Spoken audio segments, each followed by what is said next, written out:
त्यानंतर सामूहिक बुद्धवंदन आपण म्हणणार आहोत. गिरीशरण पंचशीलांनी बुद्धवंदन.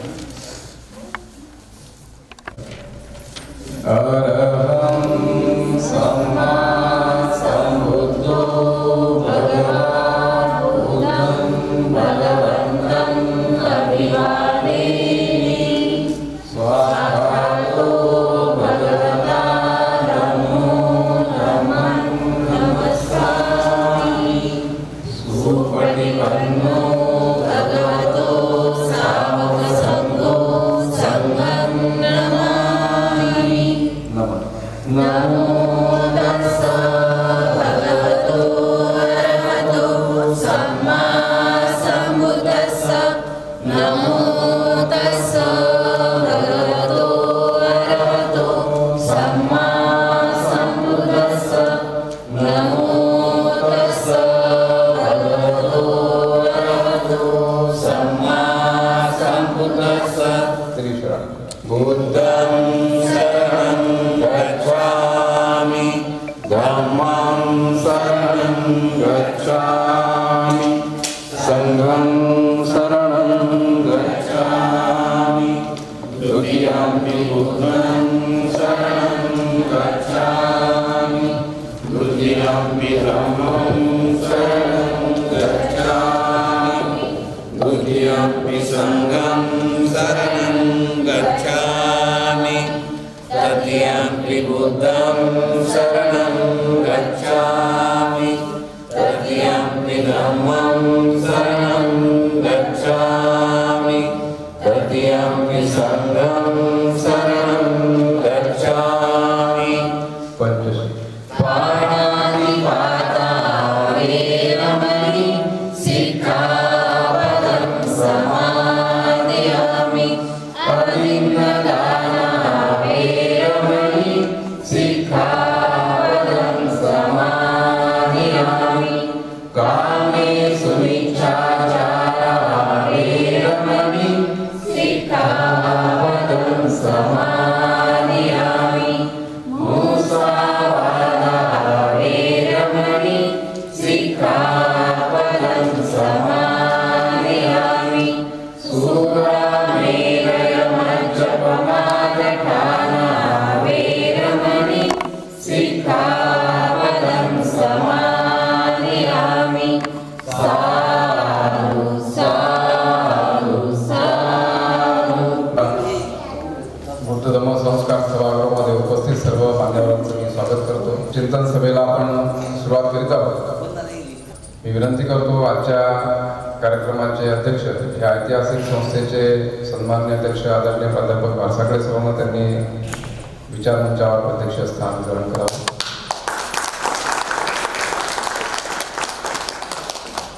सोबतच मी विनंती करेन प्रमुख अतिथी म्हणून आज ह्या ऐतिहासिक संस्थेला सदिच्छा भेट देण्याकरता नांदेड येथून सन्माननीय मुनेश्वर साहेब आलेले आहेत. त्यांनी सुद्धा विचार मंचावर आपलं स्थान ग्रहण करायचं आहे. विनंती करेन सन्माननीय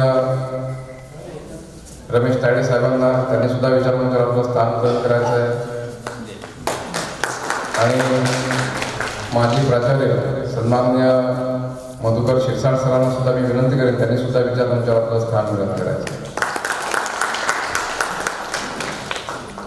आजच्या कार्यक्रमाचे सन्माननीय अध्यक्ष महोदय आदरणीय प्राध्यापक वारसाकडे सरांचं पुष्प देऊन स्वागत करण्याकरता मी विनंती करतो सन्माननीय आंग्रे साहेबांना.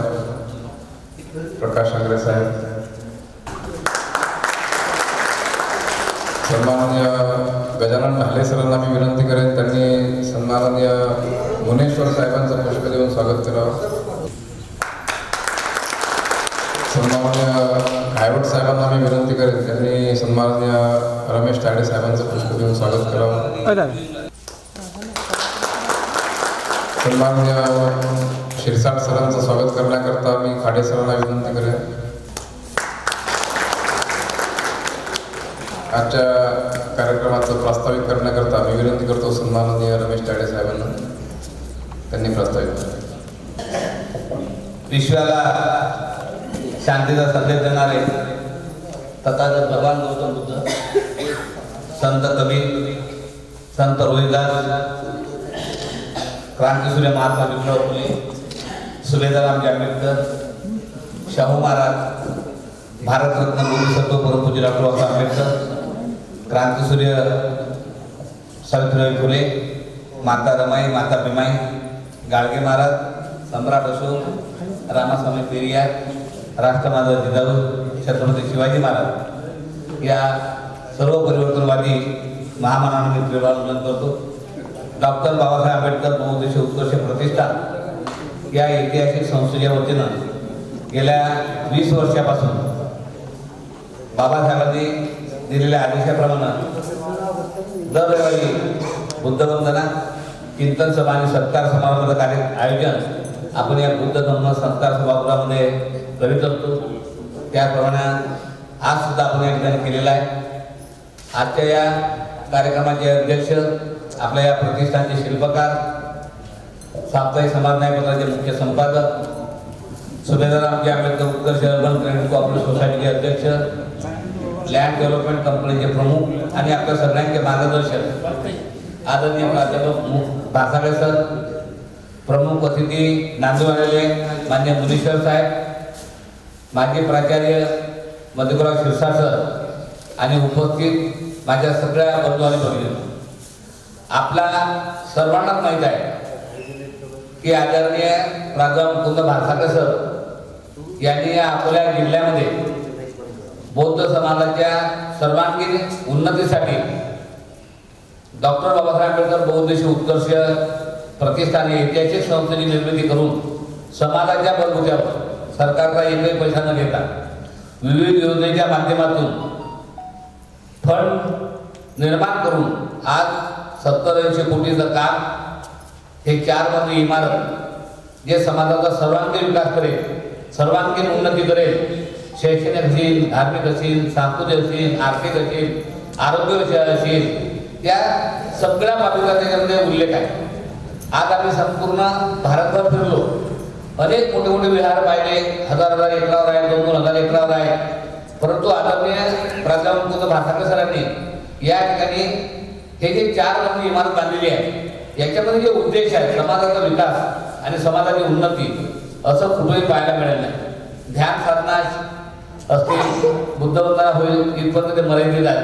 परंतु या ऐतिहासिक संस्थेमध्ये सगळ्या उन्नतीचा विचार केलेला आहे. आणि आपल्या सगळ्यांना माहीत आहे की आपण या संस्थेचे आजीव सभासद होऊ शकतात.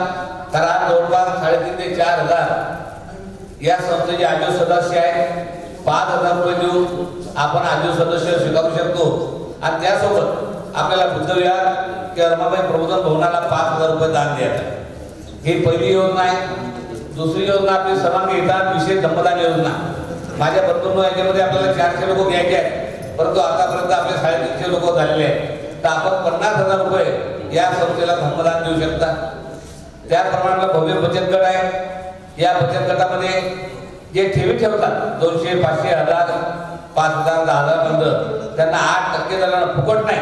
कारण आदरणीय भासाळे सरांनी ठरवलेलं आहे की समाजाचा विकास हा समाजाच्या बलबुत्यावर झाला पाहिजे आणि त्यांचा सर्वांगीण फायदा होईल, समाजाचा फायदा आणि त्याचा वैयक्तिक फायदा होईल. आणि म्हणून या बचत गटामध्ये आज जवळपास 2,500-3,000 लोक आपले बचत करत आहेत. त्याचप्रमाणे बचत गटामध्ये सुद्धा एफडी आहे की आपण आमच्यावर अन्याय करणाऱ्या लोकांच्या बँकेमध्ये, पतसंस्थेमध्ये आपला पैसा ठेवतो. मी तुम्हाला विनंती करतो की आपला विकास जर करायचा असेल तर आपला पैसा आपल्या बँकेत ठेवा. जेव्हा पर्याय नव्हता तेव्हा काही हरकत नाही, परंतु आज सुभेदार रामजी आंबेडकर उत्कर्ष अर्बन क्रेडिट कोऑपरेटिव्ह सोसायटी आपली शाखा मजबूत झालेली आहे. दुसरी शाखा सुद्धा होत आहे.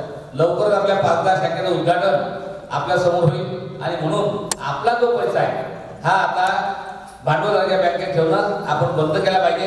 कारण आपल्या बँकेमध्ये सुद्धा आपण 10% व्याज देतो. एवढं व्याज कोणीच नाही. मी 3%, 4%, 5%, 10 वर्ष ठेवणाऱ्याला फक्त 6% व्याज आहे. आपण एका वर्षाला 10 देतो. आणि म्हणून आपला विकास करण्यासाठी या ठिकाणी जे बसलेले आपण सर्व उपासक उपासिका, कारण हे बाबासाहेब आंबेडकरांचे चळवळीतले आहेत, हे शूरवीर आहेत. बाबासाहेबांनी दिलेल्या आदेशाचं पालन करणारे आपण मंडळी आहोत. आणि म्हणून मी या ठिकाणी बसलेल्या सर्वांना आवाहन करेन की आपण कमी नाही आहोत. कारण मी नेहमीच मला सांगतो की 3 पटाईनं देश काबीज केला, आम्ही हजारो आणि फक्त आम्ही कमी कुठे बोलतो की आम्ही प्रचार आणि प्रसार करत नाही. आमच्यामध्ये मीपणा खूप आहे, आमच्यात गर्व आहे.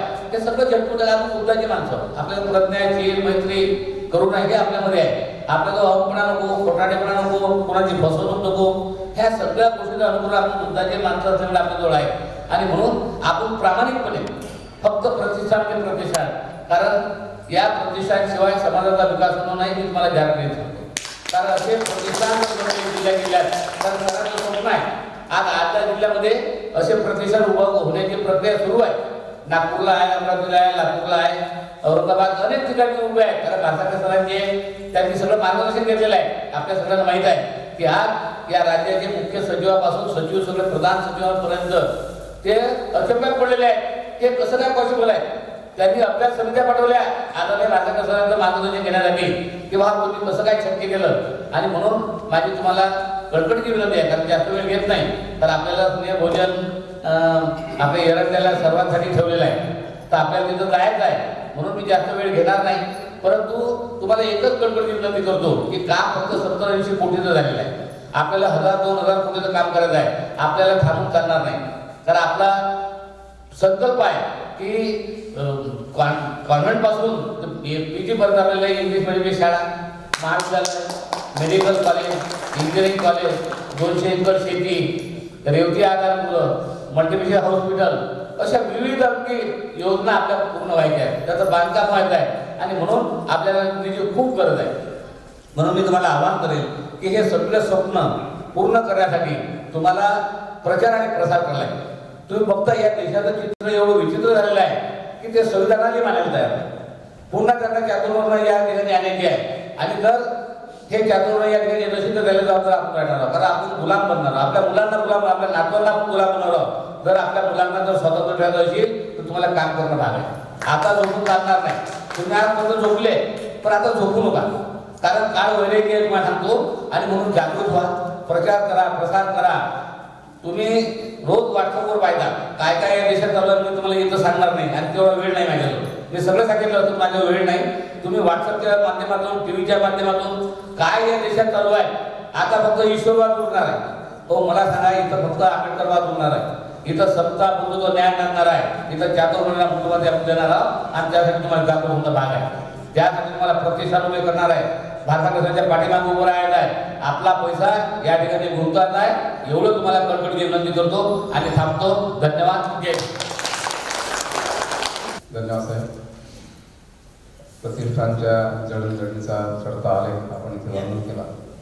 यानंतर एक सत्कार आपण करणार आहोत. सन्माननीय वैभवजी मुनेश्वर साहेब हे आज इथे सदिच्छा भेट देण्याकरता नांदेड इथून आलेले आहेत. या ऐतिहासिक प्रतिष्ठानच्या वतीनं आपण त्यांचा शॉल आणि पुष्पगुच्छ देऊन सत्कार करणार आहोत. मी सन्माननीय विचारमंचाला विनंती करेन त्यांनी मुनेश्वर साहेबांचा आदरणीय प्राध्यापक भासाकर सर, कायडे साहेब, शिरसाट सर आणि आपण सर्वच सन्मान्य मंडळी मुनेश्वर साहेबांचा पुष्पगुच्छ आणि शॉल देऊन सत्कार करणार आहोत.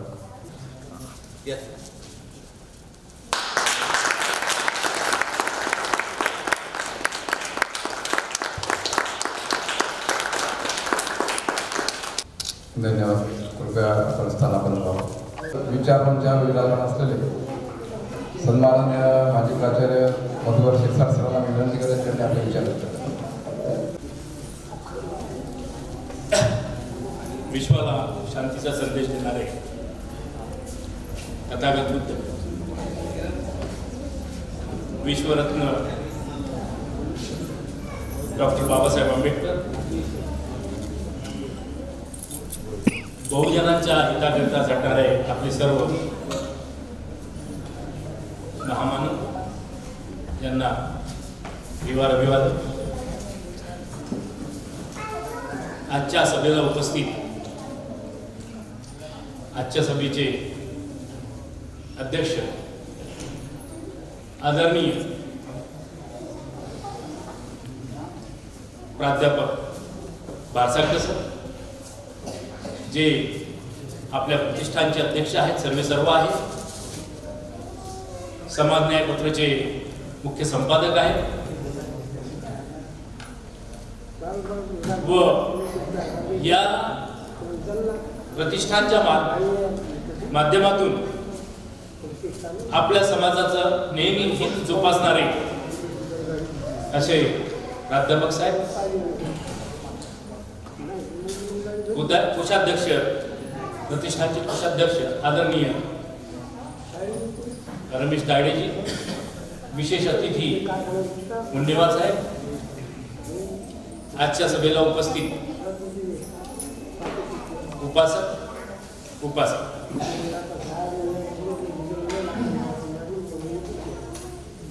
वेळ हा कदाचित मर्यादितच आहे. खंडेराव साहेब बरोबर आहे ना, वेळ मर्यादितच आहे ना. थँक्यू. मनेश्वर साहेबांनी बरीचशी माहिती आपल्या समोर दिली.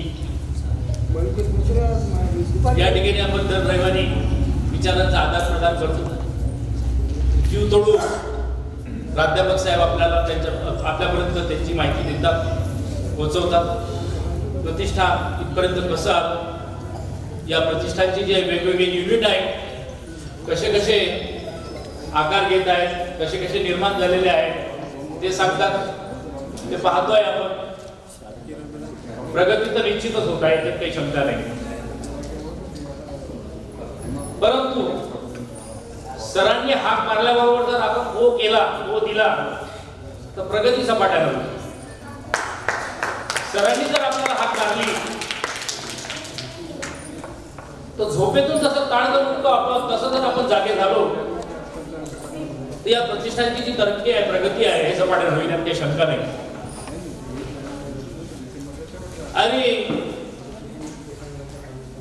आपले जे अतिथी आहेत त्यांनी सांगितलं की बुवा हे फार मोठा विशेषच आपल्याला या महाराष्ट्रामध्ये, या देशामध्ये पाहायला मिळते. आता विशेष म्हणजे असं आहे की सरांनी कोणाचा सरकारचा पैसा घेतला नाही आणि बौद्ध समाजाच्या पैशातून, बौद्ध समाजाच्या मदतीतून हे उभं राहिलं, म्हणजे हे विशेष आहे, यात काही शंका नाही. पण हे सर्व ज्या स्थितीत, ज्या प्रमाणात वाढायला पाहिजे प्रत्येक ठिकाणी, जसं या ठिकाणी अकोल्यात आहे तसं महाराष्ट्रात झपाट्याने जसं वाढायला पाहिजे, जो स्पीड यायला पाहिजे, ती गती यायला पाहिजे, ती दिसत. आता त्याची वेगवेगळी कारणं आहेत. साहेबांनी सांगितलं आता की आपला समाज फक्त भाषणातच गेला. बिलकुल बरोबर आहे. मग काय करायला पाहिजे? कृतीत उतरायला पाहिजे. आपण कृतीत उतरायला पाहिजे, ती शंका नाही. आता कृतीत उतरण्यासाठी आपली जी मानसिकता आहे ती उत्तम असली पाहिजे. मग आपली मानसिकता उत्तम नाही असं कसं म्हणणार आपण? कारण आपण सुशिक्षित आहोत असं कोण म्हणते? एक वरिष्ठ पत्रकार काय म्हणतात, ज्यांचं नाव वागडे आहे, त्यांचा सर्वे काय म्हणते, ते करेक्ट बोलतात. त्यांनी बौद्ध समाजाचा सर्वे केला.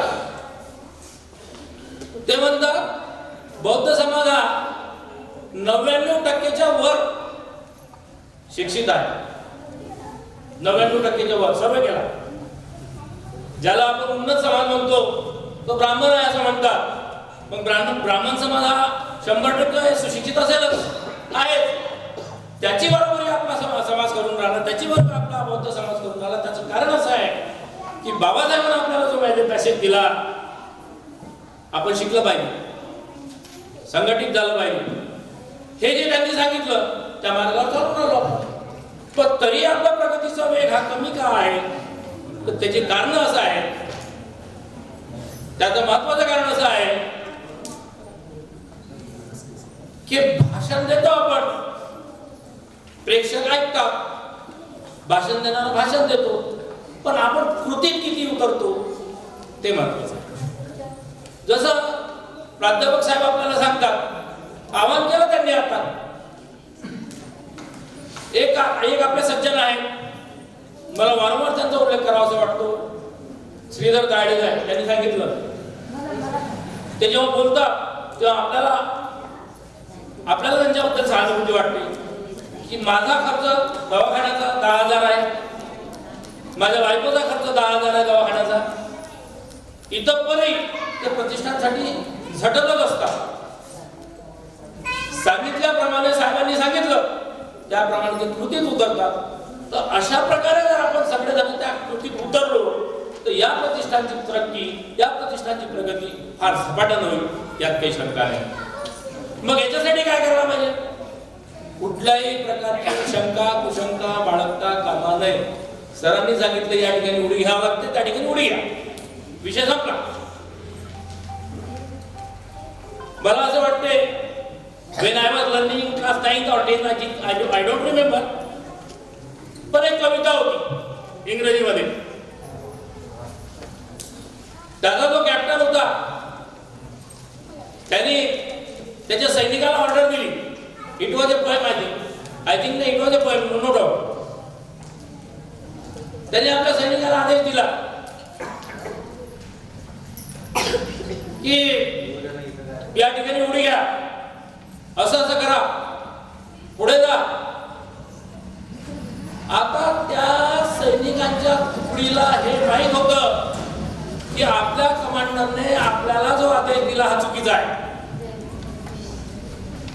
पण मिलिटरीमध्ये काय आहे माहिती आहे का? डोंट आस्क व्हॉट अँड व्हाय.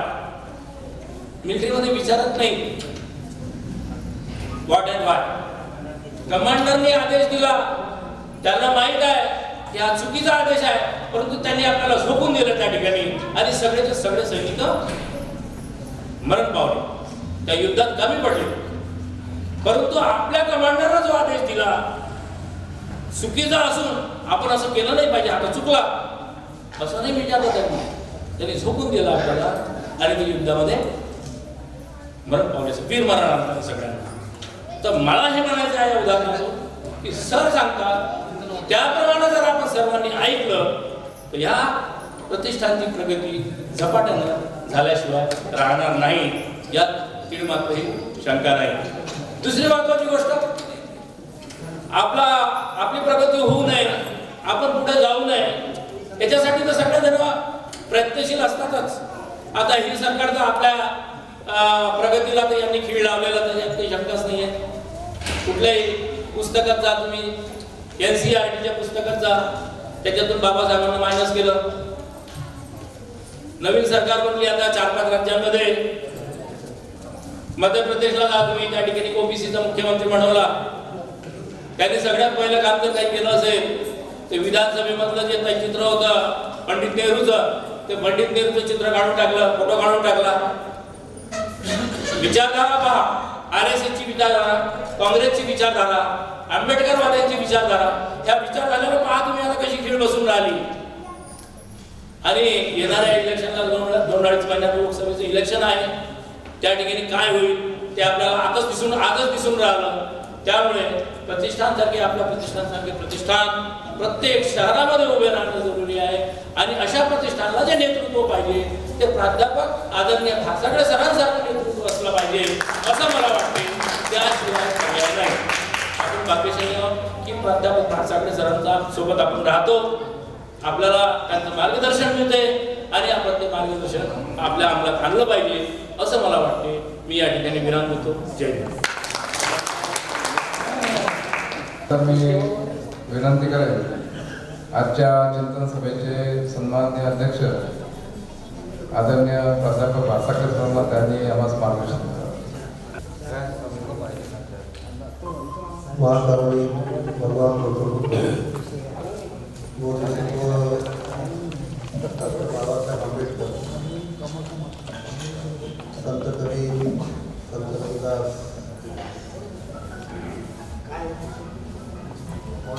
राजर्षी शाहू महाराज, सुभेदार आंबेडकर, हिरियर स्वामी नायकर, गांधी बाबा, माता भीमाई, माता रमाई यांच्या समग्र मानवी विचारांना विनम्र विनोद आहे. आजच्या कार्यक्रमाला प्रमुख अतिथी म्हणून नांदेडहून आलेले सन्माननीय गुडेश्वर सर, सन्माननीय कार्यकर्ते, सन्माननीय माजी प्राचार्य शिक्षक सर, सन्माननीय देवानंद इंगळे साहेब, माझ्या बौद्ध उपासकांना मी प्रथमतः सन्माननीय देवानंदजी इंगळे हे जे आपल्यासमोर विराजमान आहे, कोणाला त्यांचा परिचय असेल, कोणाला नसेल, आणि जास्तीत जास्त लोकांना त्यांचा परिचय असेल. आज मुडेश्वर साहेब नांदेडवरून आले आणि देवानंदजी इंगळे साहेब एक अकोला शहर आहे, अकोला जिल्हा आहे, त्या ठिकाणावरून आले आणि खूप खूप बरं वाटलं. खूप बरं तुम्हाला खूप बरं वाटण्याचं कारण सांगतो माझ्या मित्रांना. खूप बरं वाटण्याचं कारण तुम्हाला याच्यासाठी सांगतो. ते बहुजन समाजातून आहे आणि विशेषतः ते जवळपास 1994-95 पासून सोबत आहे आणि पुन्हा सोबत असल्याचं पुन्हा एक सामाजिक तुम्हाला मुद्दा सांगतो. अकोला शहरामध्ये, आपल्या अकोला शहरामध्ये आदर्श कॉलनी नावाचं नगर आहे. आदर्श कॉलनी सगळ्यांना माहीत आहे. त्या कॉलनीमधली जी जागा आहे, ज्या ठिकाणी तथागत अपार्टमेंट उभा आहे, ती जागा पहिल्यांदा कोणी घेऊन दिली असेल, पुढाकार घेऊन देवानंद इंगळे साहेबांनी. त्याच्यामध्ये अक्षरशः त्यांना व्यूहरचना करावी लागली. बघा, त्याच्यामध्ये व्यूहरचना अशी करावी लागली की ती जागा कोणालाच कशी विकल्या जाणार नाही, अशा प्रकारे व्यूहरचना अशी करण्यात आली की ती कोणालाच कशी विकता येणार नाही, विकल्या जाणार नाही. अशा पद्धतीनं आजूबाजूच्या लोकांनी ठरवलेलं होतं.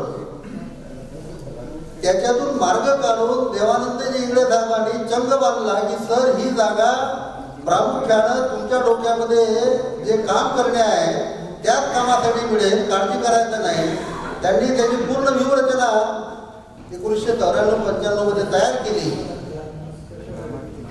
आणि आम्ही त्या जागेवर जायचं नाही असं ठरलं. त्यांनी सांगितलं की ती जागा आपल्याला खरेदी करेपर्यंत तुमच्या मंडळीला तर जाऊ देऊ नका, असं जाताना फक्त दाखवा ही जागा आहे. आणि ती देखील ते इंगोले साहेबांची होती. इंगळे साहेब बरोबर आहे, रणपिसे नगरात ते राहायचे, ऑडिटर होते.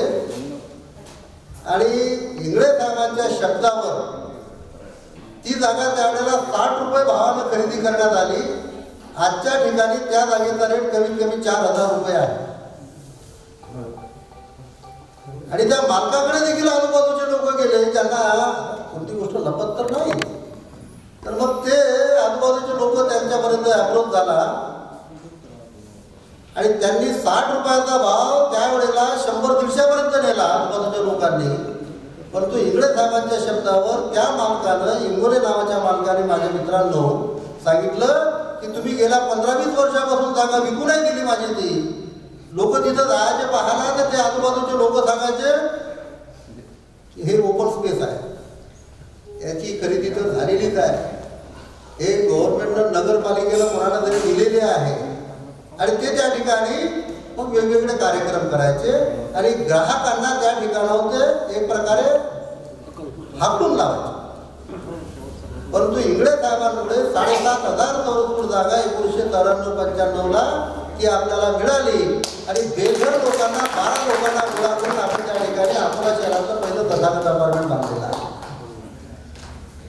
म्हणजे बौद्ध समाज आणि बहुजन समाज, आता जे गाणं म्हटलेलं आहे या ठिकाणी सन्माननीय उल्हाजी मोहोळ साहेबांनी वगैरे, की जिजामाता घ्या, शिवाजी महाराज घ्या, संभाजी महाराज घ्या, शाहू महाराज घ्या, त्यांच्या फळीमध्ये खूप आघाडीवर त्यावेळेचे सुरसैनिक कोण असतील माझ्या मित्रांनो, तर तमाम त्यावेळेचे तत्कालीन महार समाजाचे, आजचे बौद्ध समाजाचे जे आहेत त्यांच्याबरोबर खांद्याला खांदा लावून रणांगणामध्ये होते. हा इतिहास जो आहे हा अत्यंत मिळता जुळता इतिहास आहे, हे प्रामुख्याने लक्षात घेतलं पाहिजे. इंग्रज साहेबांच्या डोक्यामध्ये जे आलेलं आहे की नाही या ठिकाणी ही जमीन सुपीक आहे आणि या ठिकाणी आपण त्याचं उत्पादन घेतलं पाहिजे. हा झाला एक भाग. इंग्रज साहेबांच्या संदर्भातलं पुन्हा आपल्याला सांगतो, आपल्याला खूप बरं वाटेल. पुन्हा प्रतिष्ठानसाठी जागा शोधायचं काम आणि जागा निवडायचं काम आणि जागा मिळवून देण्याचं काम कोणी केलं असेल तर देवानंद इंगळे साहेब. हे प्रतिष्ठानमध्ये जिथे आपण बसलेले आहोत ही जागा गावंडे साहेबांची, ते गावंडे साहेबांचे नातेवाईकच आहे. तर गावंडे साहेबांना समजावून सांगून खरेदीच्या वेळेला थोडंसं किलमिश आलेलं होतं की डॉक्टर बाबासाहेब आंबेडकर बहुउद्देशीय उत्कर्ष प्रतिष्ठान या नावानं कशा प्रकारे, कारण 5 लोकांच्या नावानं तुम्ही इसार केलेला आहे, 5 लोकांच्या नावानं इसार केलेला आहे, तर त्याच लोकांच्या नावानं खरेदी करून देईल. हे डॉक्टर बाबासाहेब आंबेडकर बहुउद्देशीय उत्कर्ष प्रतिष्ठान या नावानं मी खरेदी करून देणार नाही असं गावंडे साहेबांनी जसं म्हटलं तसं माझ्या मित्रांनो त्यांना पूर्णपणे सामाजिक दृष्टिकोनातून समजावून सांगण्याचं काम कोणी केलं असेल तर देवानंद इंगळे साहेबांनी केलं.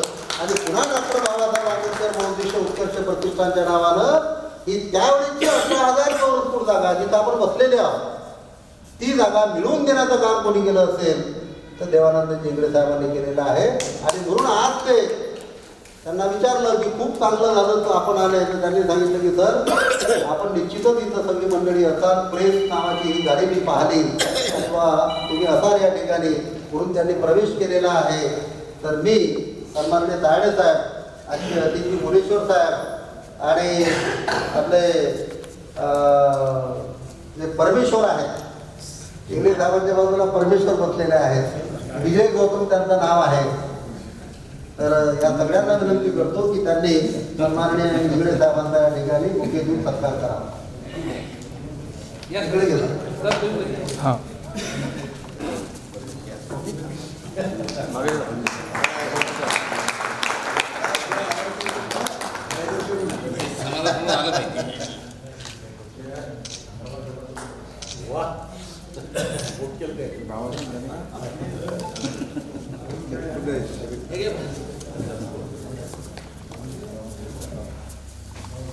माझ्या मित्रांनो, डॉक्टर बाबासाहेब आंबेडकर म्हणायचे नेहमीसाठीचे की समस्या निर्माण झाल्यानंतर धावा रे धावा, याच्यामध्ये कुठल्याही प्रकारचं विस्डम नाही. हे अनेकदा मी आपला पुढे या ठिकाणी मांडलेलं आहे. समस्या निर्माण झाल्यानंतर धावा रे धावा याच्यामध्ये कुठल्याही प्रकारचं विस्डम नाही, म्हणजे शहाणपण नाही. परंतु समस्या निर्माणच कशी होणार नाही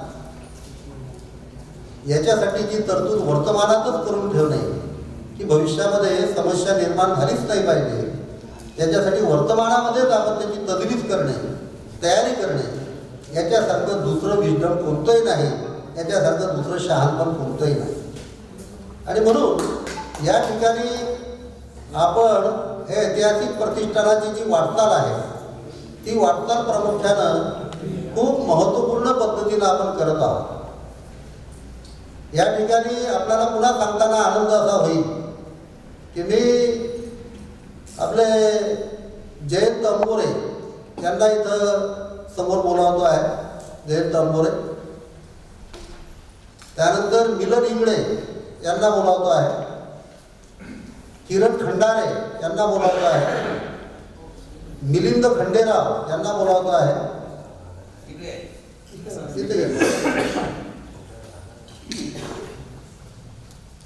त्यानंतर राजू कोयंबे ते बाहेर गेलेले आहेत. त्यानंतर वानखडे, अखिल वानखडे यांना बोलावतो आहे. महेश तायडे यांना बोलावतो आहे, परंतु महेश तायडे सध्या तब्येत त्यांची बरोबर नाही, असं असताना देखील ते सोबत असतात.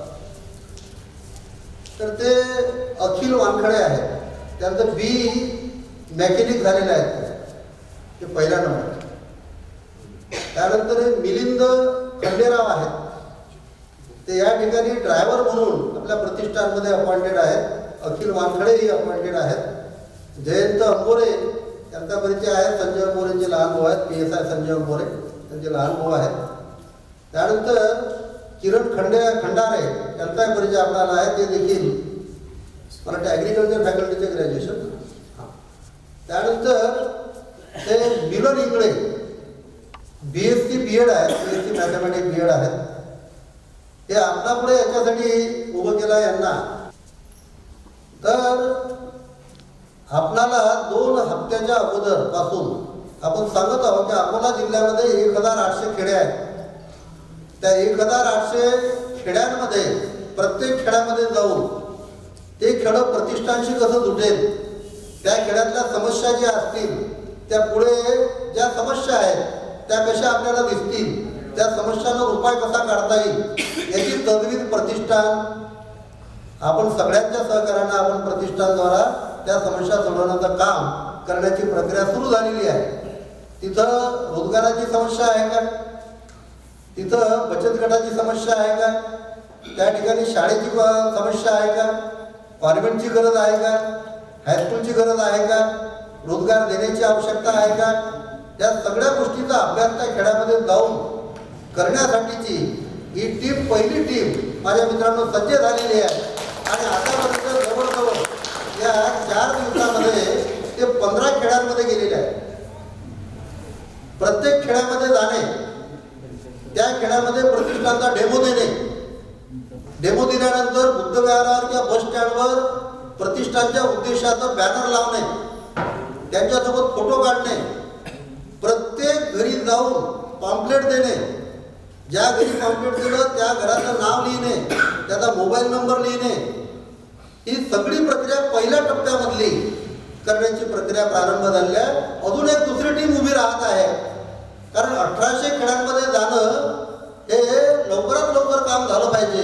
कारण हा पहिला राऊंड आहे, त्यानंतर दुसरा राऊंड होईल आणि तिसरा राऊंड होईल आणि त्यानंतर प्रत्येक खेड्यामध्ये प्रतिष्ठानचं कार्यालय त्या ठिकाणी प्रारंभ होईल.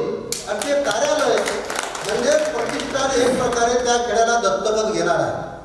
त्या ठिकाणी गोरगरीब विद्यार्थ्यांची शिक्षणाची व्यवस्था झाली पाहिजे, त्यांच्या शाळेची व्यवस्था झाली पाहिजे, त्यांच्या रोजगाराची व्यवस्था झाली पाहिजे, त्यांच्या बचतीची व्यवस्था झाली पाहिजे. हे सगळं काम जे आहे हे प्रतिष्ठाननं हाती घेतलेलं आहे. आणि म्हणून ही पहिली टीम सकाळी 10-11 वाजता निघते माझ्या मित्रांनो, रात्रीच्या 9-10 वाजता परत येते अत्यंत सुव्यवस्थित पद्धतीनं. आणि एक भालेराव आहेत, ते भालेराव पारसला असतात. आले आले आले नाही, भालेराव 2 दिवसानंतर जॉईन झालेले आहेत. अत्यंत मॅच्युअर्ड व्यक्ती आहे आणि समाजन्याय पत्राचे बाळापूर पातूर तालुका याच्यामध्ये पत्रकार म्हणून जे काम करतात ते भालेराव आहेत. प्रत्येक खेड्यामध्ये पैदल जाऊन देखील त्या ठिकाणी न्यायपत्र कसं पोहोचेल आणि म्हणून त्यांची पुन्हा निवड केलेली आहे. ते पारसवरून मध्ये त्या टीमला जॉईन होतात आणि रात्रीच्या 8-9 वाजेपर्यंत हे काम चालते आहे. आणि म्हणून या ठिकाणी मी देवानंदजी इंगळे साहेब आणि रमेश ताडे साहेब, प्राचार्य शिरसाट साहेब आणि मुळेश्वर साहेब यांना विनंती करतो की प्रत्येकाला पुष्प देऊन या ठिकाणी त्यांचं स्वागत करा.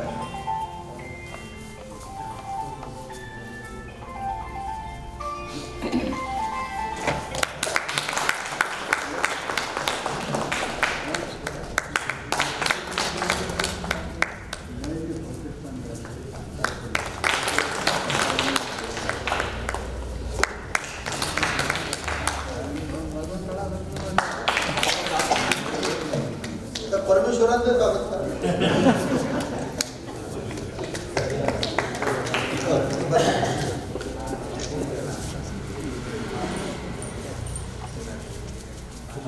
असं माझ्या मित्रांनो खूप महत्त्वपूर्ण कार्य आपल्या प्रतिष्ठानचं सुरू झालेलं आहे. आपणाला मी आजच्या या गडबडीच्या वेळेमध्ये जास्त काही सांगणार नाही, पण एकच महत्त्वाचं सांगतो की तो प्रचार कसा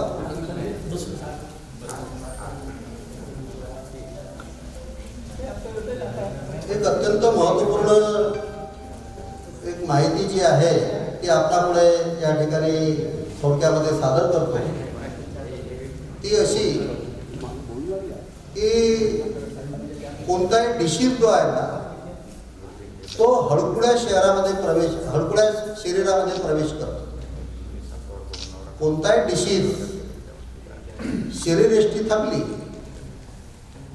किंवा शरीर अशक्त झालं म्हणजे त्याच्यामध्ये प्रवेश करतो. ती व्यक्ती किती बुद्धिवान असू द्या, किती विद्वान असू द्या, परंतु शरीर थांबलं की त्या ठिकाणी भिन्न प्रकारच्या रोगाने प्रवेश केला म्हणून समजायचं. Sound mind is sound body ज्याला म्हणतो आपण. तर या दृष्टिकोनातून प्रतिष्ठानद्वारा ही देखील चळवळ प्रामुख्यानं एक सुरुवात करणं अत्यंत गरजेचं आहे.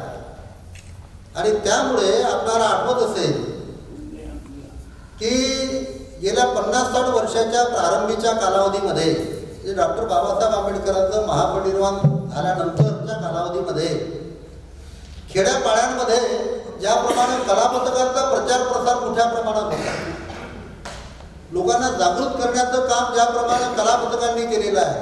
आपल्याला आठवत असेल अडाणी अज्ञानी लोकांनी देखील त्या कलापथकांबरोबर गावागावामध्ये शरीरयष्टी चांगली राहावी, दणकट राहावी, मजबूत राहावी यासाठी आखाड्यांची निर्मिती केलेली होती. प्रत्येक गावामध्ये आखाडे होते. मोलमजुरी करणारे देखील त्या ठिकाणी लाठीकाठी फिरवत लेझिम खेळत होते, मलखांब खेळत होते, कुस्त्यांचे डाव त्या ठिकाणी मांडत होते. आणि म्हणून आपल्या लक्षात असेल की गेल्या 15-20 वर्षापासून ते पूर्णपणे नियर अबाउट हे थांबलेलं काम. आणि तरुण तगडी पोरं तंबाखाच्या नादी लागले, घोट्याच्या नादी लागले, दारूच्या नादी लागले, गांजाच्या नादी लागले, सिगारेटच्या नादी लागले आणि शाळेपासून लांब गेले. आणि म्हणून माझ्या मित्रांनो, प्रामुख्यानं प्रतिष्ठानद्वारा या आखाड्यांचा प्रचार प्रसार प्रत्येक शहरामध्ये किंवा प्रत्येक गावामध्ये आखाडा कसा अस्तित्वात येईल, त्या ठिकाणी तरुण मुलं, शाळेतील मुलं त्या ठिकाणी गेले पाहिजे. त्यांनी लाठीकाठी फिरवली पाहिजे, त्यांनी व्यायाम केला पाहिजे. आता आधुनिक स्वरूपाच्या व्यायामशाळा ज्याला जिम म्हणतो आपण ते निघालेले आहेत. त्याचा प्रचार प्रसार करण्याचं काम हे ऑलरेडी आपल्या उद्दिष्टांमध्येच आहे. ते आपण करण्याची आवश्यकता आहे. त्याचं कारण असं आहे की अदरवाईज काय होणार आहे की पालत्या घागरीवर पाणी टाकल्यासारखं होणार. आपण सगळं तत्वज्ञान सांगत राहू आणि तरुण मुलांच्या डोक्यावरून भिन्न प्रकारच्या सवयीमुळे ते निघून जाईल. आणि त्यामुळे आपल्याला याच्यासोबतच हे याला काही जास्त मूलमंत्र काही लागत नाही आहे, त्याला काही खूप मोठ्या प्रमाणात भांडवल लागत नाही आहे, त्याला खूप मोठं तत्वज्ञानाची गरज नाही आहे. माग आठवत असेल 3-4 वर्षाच्या अगोदर या उमरीमधले पडसपाकर नावाचे पैलवान जे लाठीकाठीचं ट्रेनिंग देत होते, लेझिमचं ट्रेनिंग देत होते, कुस्तींचे डाव सांगत होते. तर आपल्या प्रतिष्ठानवर त्यांना आपण पाचारण केलं आणि या इव्हन महिलांना, लहान लहान मुलांना देखील त्यांनी लाठीकाठी आणि लेझिम वगैरे या ठिकाणी शिकवलेला होता. तर बाळासाहेब आंबेडकरांच्या मिरवणुकीमध्ये आपल्या प्रतिष्ठानचा त्यावेळेला पहिला नंबर आला होता. माझ्या आपल्या महिलांनी खूप मेहनत घेतली त्यावेळेला, प्रतिष्ठानच्या द्वारा तो कार्यक्रम आपण सादर केलेला होता. तर बाळासाहेबांच्या हातून त्यांचं स्वागत देखील झालं की पूर्णपणे मिरवणुकीमधला पहिला क्रमांक कोणी पटकावला असेल तर प्रतिष्ठानच्या उपासिका संघानं पटकावलेला आहे. आणि म्हणून माझ्या मित्रांनो, आपल्याला आपल्या महिलांचं आरोग्य, आपल्या मुलाबाळांचं आरोग्य, लहान लहान मुलांचं, तरुणांचं आरोग्य हे जर साबूत ठेवायचं असेल तर त्यांच्या पुढे चांगल्या चांगल्या सवयी कशा निर्माण होतील ते जर सवयी निर्माण करण्याचं एक माध्यम आहे. आणि त्याचं प्रतिबिंब पहिल्यांदा प्रतिष्ठानावर उमटायला पाहिजे. प्रतिष्ठानमध्ये उत्तम दर्जाचा जिम आपण चालू करणं गरजेचं आहे. पहिल्यांदा म्हणजे दुसऱ्यांना सांगायच्या अगोदर पहिल्यांदा आपण ते प्रारंभ केला पाहिजे. प्रतिष्ठानचं धोरणच हे आहे की दुसऱ्यांना नंतर सांगू आपण, पण पहिल्यांदा प्रतिष्ठानचा जिम, प्रतिष्ठानचा आखाडा, प्रतिष्ठानचा मलखांब, प्रतिष्ठानचा लेझिम, प्रतिष्ठानची लाठीकाठी ही प्रामुख्यानं आपण प्रारंभ करणं गरजेचं आहे आणि कमीत कमी कालावधीमध्ये आपण त्याला प्रारंभ करण्याचा संकल्प करूया. एवढंच या ठिकाणी आजच्या तारखेमध्ये मी सांगतो. कारण आपल्याला जायचं आहे कमीत कमी अर्धा तास 15 किलोमीटरवर जायचं आहे सगळ्यांना.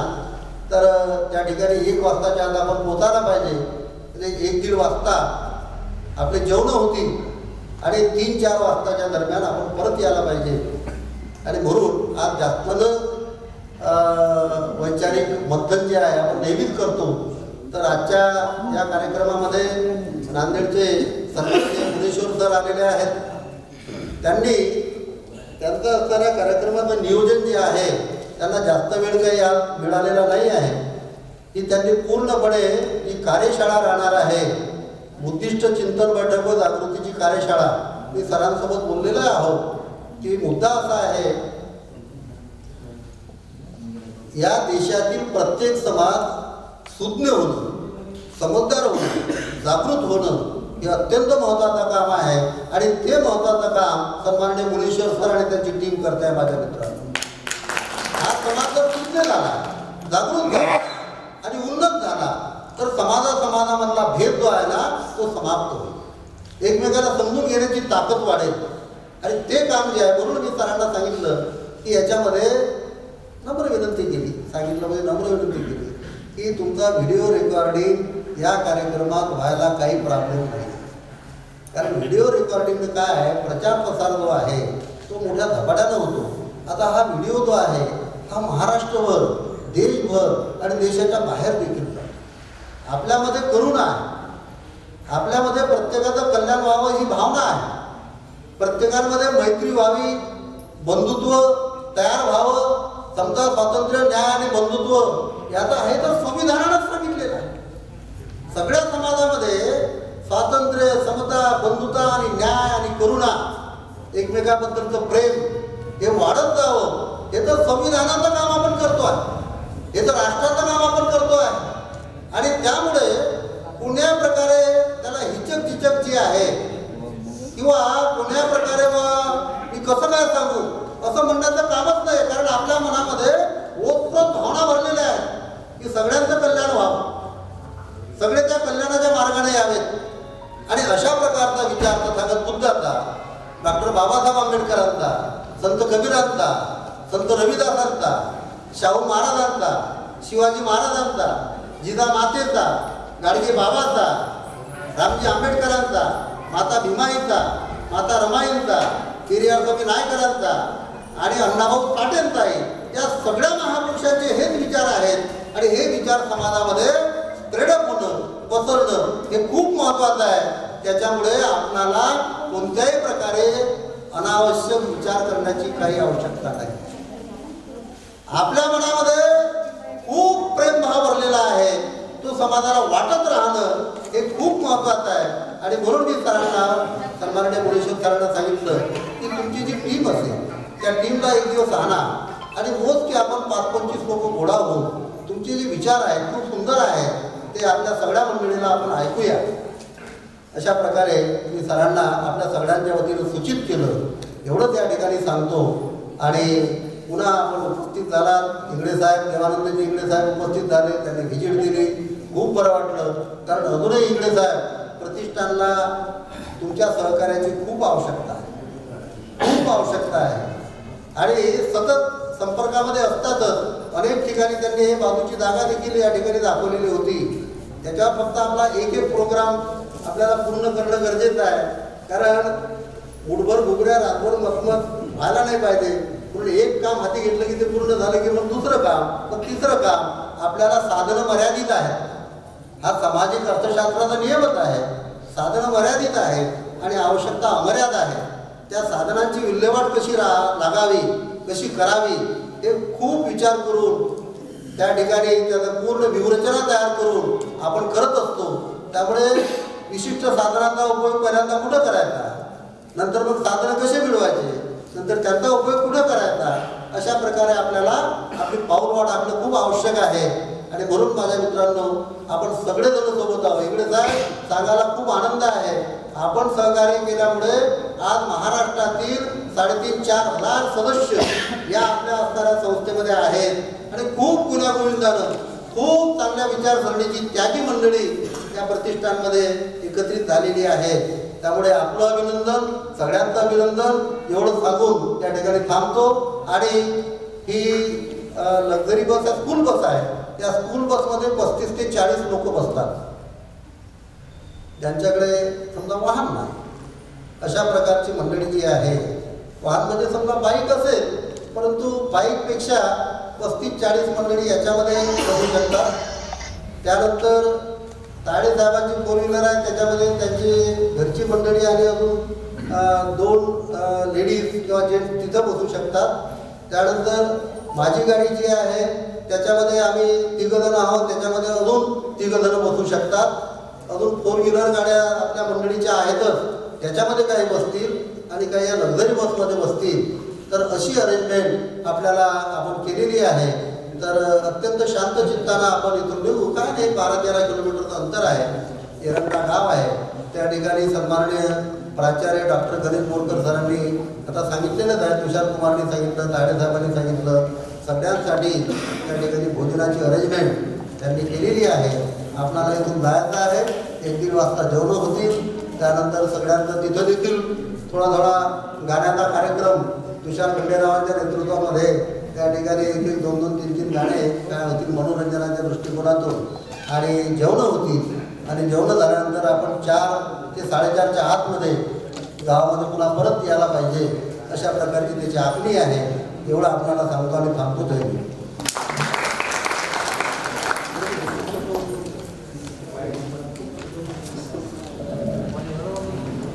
धन्यवाद सर.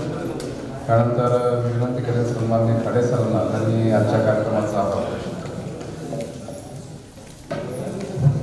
महाकारुणिक तथागत भगवान गौतम बुद्ध, भारतीय घटनेचे शिल्पकार महामान भारतरत्न डॉक्टर बाबासाहेब आंबेडकर या 2 पुरुषांना विनम्र अभिवादन. तसेच सर्व महापुरुष, या सर्व महापुरुषांना त्यांच्या विचारांना आदरपूर्वक नतमस्तक होतो. आजच्या या चिंतन मनन बुद्धवंदना चिंतन मनन कार्यक्रमाचे आपल्या या बुद्ध धम्मसंस्कार सभागृहामध्ये आयोजन केलेलं आहे. या कार्यक्रमाचे आजच्या कार्यक्रमाचे अध्यक्ष सन्माननीय आपल्या डॉक्टर बाबासाहेब आंबेडकर उत्कर्ष प्रतिष्ठानचे संचालक शिल्पकार सन्माननीय प्राध्यापक फारसागळे सर यांनी आजच्या कार्यक्रमाचं अध्यक्षस्थान स्वीकारलं आणि आपल्याला बहुमोल असं मार्गदर्शन केलं. त्यांचं नेहमीच आपल्याला बहुमोल असं मार्गदर्शन लागत आहे आणि त्यांच्या मार्गदर्शनानुसार आपण कार्यरत आहोत. आजच्या कार्यक्रमाला उपस्थित प्रमुख अतिथी सन्माननीय संस्थेचे कोषाध्यक्ष तायडे साहेब, तसेच नांदेडहून आलेले शिक्षक श्री मुनेश्वर सर यांनी सुद्धा आपल्याला बहुमोल असं मार्गदर्शन केलं. निश्चितच त्यांच्या मार्गदर्शनाचा आपल्यावर चांगला परिणाम होईल. तसेच शिरसाट सर यांनी सुद्धा आपल्याला बहुमोल असं मार्गदर्शन केलं. सोबतच इंग्रज साहेब हे कार्यक्रमाला उपस्थित झाले, त्यांचंही मी म्हणजे त्यांनी सुद्धा या प्रतिष्ठानाला खूप सहकार्य केलं. त्यांच्यामुळंच ही प्रतिष्ठान, ही इमारत भव्यदिव्य असं सभागृह आपणासमोर दिसत आहे. त्यांचेही मी आभार मानतो. मंचावर उपस्थित सर्वांचे पुन्हा एकदा आभार मानतो आणि आपण सर्वजण या कार्यक्रमाला सर्वांनी चांगला प्रतिसाद दिला. सर्वांची जास्तीत जास्त संख्येने उपस्थित आहे त्याबद्दल मी तुमचा सर्वांचा आभारी आहे. आणि मधोमध आपल्याला त्या कार्यक्रमामध्ये जे सेवा देतात, त्या पाण्याची सेवा देतात, त्यांचे सुद्धा आभार मानतो. आणि आपल्या या कार्यक्रमामध्ये सन्माननीय तायडे साहेब, मोहोळ साहेब आणि वागते यांनी चांगल्या प्रकारे आपल्यासमोर गीत सादर केले, त्यांचे सुद्धा मी आभार मानतो. आणि आपणा सर्वांना यांची उत्सुकता आहे परांडा येथे जाण्याची, तेव्हा या परांडा येथे आपल्याला जे सर्वांना निमंत्रित केलं, डॉक्टर गणेश बोरकर सर यांचे सुद्धा आभार मानायला हरकत नाही. तेव्हा सर्वांचे पुन्हा एकदा आभार मानतो आणि अध्यक्षांच्या वतीने माझं आभार प्रदर्शन इथंच थांबवतो. जय हिंद.